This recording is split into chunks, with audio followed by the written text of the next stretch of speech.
Bully boy Prince Harry is using his usual tactics to try and force the king into a meeting in London next month. Nobody expected the backlash to land that hard. After losing his UK security appeal, Prince Harry sat down with the BBC and offered a line that ricocheted through royal circles.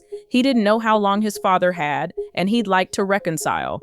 The clip traveled fast, the timing cut deep. Critics called it calculated, and whatever fragile quiet there was snapped in an instant. This isn't just family drama, it's strategy, it's optics. It's a chess match where every move is public and every silence is louder than a press conference. Fresh reporting from inside the palace frames the moment in unusually sharp terms. If you want to understand why reconciliation keeps slipping away, look at the legal fight, the media choices, and the calendar they land on. If Prince Harry had any sense that King Charles's privacy mattered, that King Charles's dignity mattered, there would not have been this leak to the Daily Mirror. Behind the scenes, senior aides were said to be appalled, not only by the timing, but by the closing plea that pulled the king's health into a public argument about security.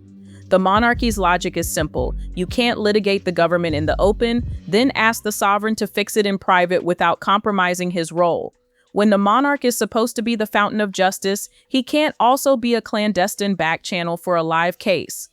It boxed everyone in. Once a son brings his father's health onto national television, any private call risks becoming the next quote.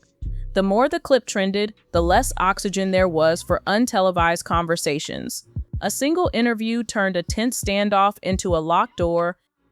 I feel like Harry is trying to bully King Charles into a meeting now. I really want the palace to hold firm, but I am concerned. A smaller detail landed with outsized impact. Charles still offered rooms at Buckingham Palace. Harry declined and booked a hotel. On paper, that sounds trivial. To people who manage royal logistics, it wasn't. Palaces mean structure, staff, and accountability. Hotels mean control. Who visits, who films, who posts, and when. To palace eyes, the choice reinforced a conclusion. The media play was the point, not proximity to family. When you sidestep the controlled environment the institution offers, you get flexibility, but you also signal that the narrative comes first. That perception fed the next accusation. Harry is doing this for selfish reasons. I don't think it's got anything to do with him wanting to truly make amends with his father. He needs content. He needs that royal association. They both do. Their relevancy is in decline every single day. Insiders began to track a rhythm they didn't like. When the king embarked on major state business, Harry often popped up with a court appearance or a surprise event. A courtier quipped that only a cynic would see a pattern. The quip was playful, but the message wasn't. The monarchy hates split screens. State visits are chessboard moments, choreographed to the minute. Competing headlines are not accidents. You forgive twice. The more the court believed in calendar collisions, the more doors quietly closed. There's a bit of me that's unsure whether it's Harry doing it or whether it could be someone obviously in Montecito that is actually doing it, because perhaps they don't want the meeting. The king's strategy is blunt. Don't fuel the drama. People close to him say he rarely discusses Harry, even in private. That isn't cruelty, it's containment. You can't be the stabilizing figure of the state and simultaneously act as a private fixer on a judicial question involving your ministers. When communication staffers from both camps were spotted grabbing a drink in London, some outlets screamed peace summit. The palace called it what it was, a courtesy call. Silence is policy, and the side that breaks it usually pays in access. It's a discipline test, not a grudge.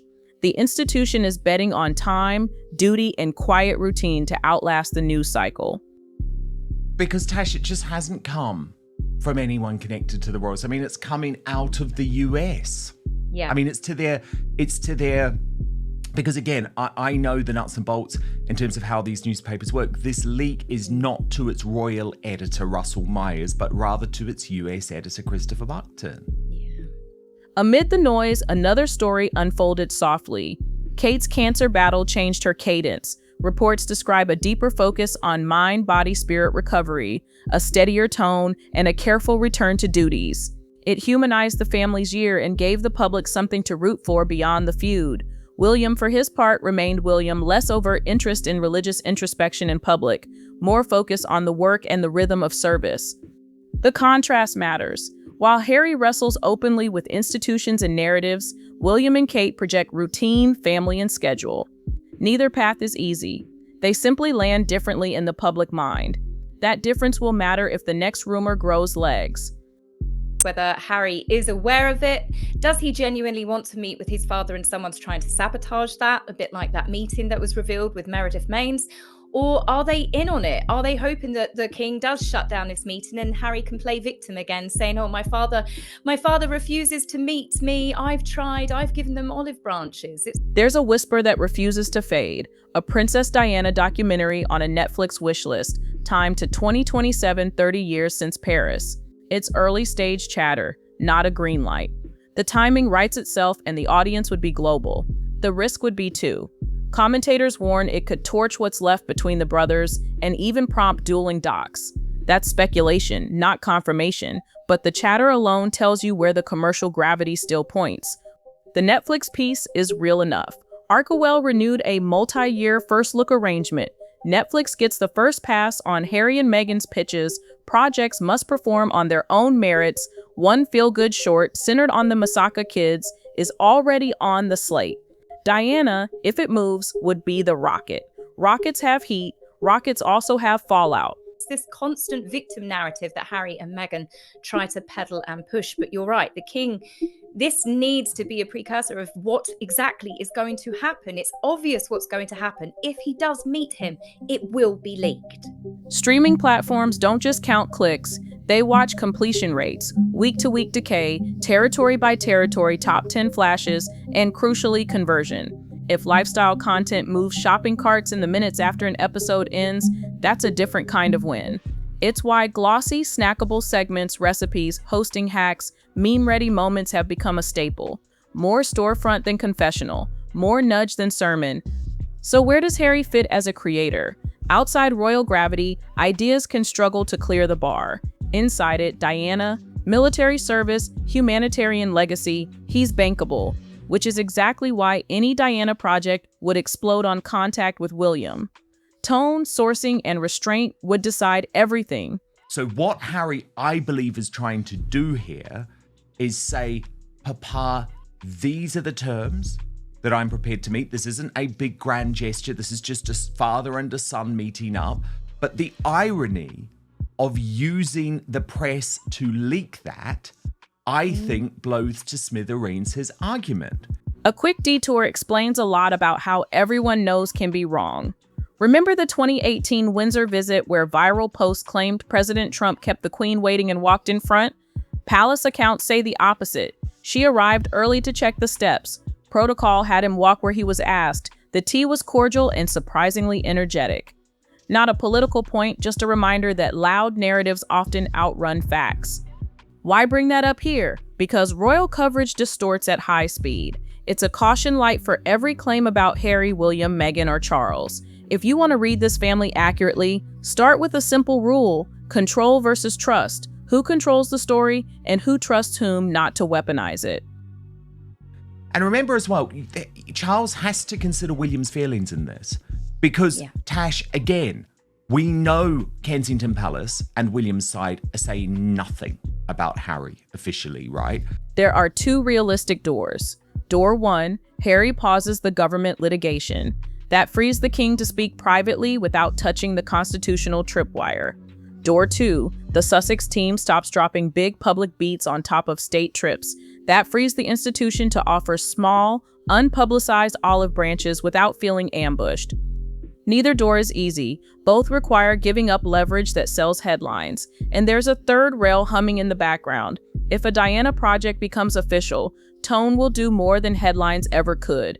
Done with humility, rigor, and generosity toward William, it could land as tribute. Done with heat or score settling, it becomes accelerant. Here's a quick checklist that will tell you where this goes. If court maneuvers pause, that's a green shoot for private talks. If a Sussex series sticks in Netflix's top 10 and holds past week 1, the lifestyle lane still pays. If product sellouts line up with episode drops, expect quiet confidence about more seasons. Watch press cadence. If future interviews avoid health-adjacent lines and stop overlapping state travel, someone learned the lesson. And for Diana rumors, the first smoke would be rights clearances, archival calls, or a director attachment. Anything less is just noise. Until those tells appear, assume both sides are exactly where they want to be. One betting on time and duty, the other on voice and visibility. It's not peace, but it is a plan. There's a reason timing keeps coming up. In a royal story, optics are currency. Embargoes, exclusives, and carefully chosen backdrops can turn a routine appearance into a narrative shifter. A sunrise pap walk reads one way, a quiet arrival through a side gate reads another. Even lodging choices and who posts the first photo become signals. If you want doors to reopen, you don't just change what you say, you change when, where, and how you're seen saying it. Diffusing this isn't complicated, it's disciplined. No headline drops during state trips, no health-adjacent sound bites while appeals are live. If a reconciliation call happens, it stays unquoted forever. The institution notices restraint. Audiences do too, even if they can't articulate why the temperature feels lower. Legal risk is the quiet character in this drama. As long as government litigation is active, private conversations can become awkward. Who took the call? What was said? Which lane it touches? The monarchy's guardrail is constitutional. The sovereign stays clear of live disputes involving ministers and the courts. That isn't frost, it's firewall. There's also the simple reality of discovery in diaries. What exists can be referenced, what's referenced can be argued over. The palace solution is blunt. Limit the record while the matter is live. That's why silence isn't just a message, it's a legal hygiene routine. Meghan's superpower is packaging. She can turn a kitchen vignette into a meme and a meme into a product drop. That's an advantage in a lifestyle lane where conversion is the scoreboard. It's also a liability when the public suspects the personal moments are trailers for the next launch. The surfing clip, the soft focus posts, the cadence of reveals, each can reassure fans or spark cynics, depending on what lands next. The cleanest path is clarity. If a moment is intimate, let it be intimate and leave it be. If a moment is promotional, own it and deliver the goods immediately. The fastest way to diffuse the checkout funnel critique is simple. Over-deliver on substance, not scarcity. Best case looks like restraint. The legal fight cools. Small, unpublicized gestures rebuild a little trust. If a Diana project emerges, it's third-party led, source-heavy, and unmistakably generous toward William. Tie the premiere to transparent, charitable outcomes, publish audited impact, and leave no loose claims in the cut. Worst case is escalation. Calendar collisions continue, health-adjacent remarks recur, and a Diana film leans hot instead of humble. The brothers harden into parallel press cycles that treat legacy like a tug of war. Most likely is the middle, parallel lives with occasional flashpoints. That version isn't peace, but it's livable if everyone can resist turning every quiet Tuesday into content. Reconciliation isn't a hug photo. It's a process measured in untelevised calls and problems quietly solved. The palace will keep betting on silence and structure. Harry will keep betting on speaking and momentum. Both strategies can work for a while. Only one usually survives the next news cycle.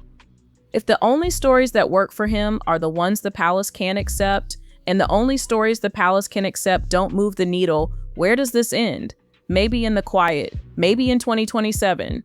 Either way, the next real move won't be loud, it'll be where the cameras aren't,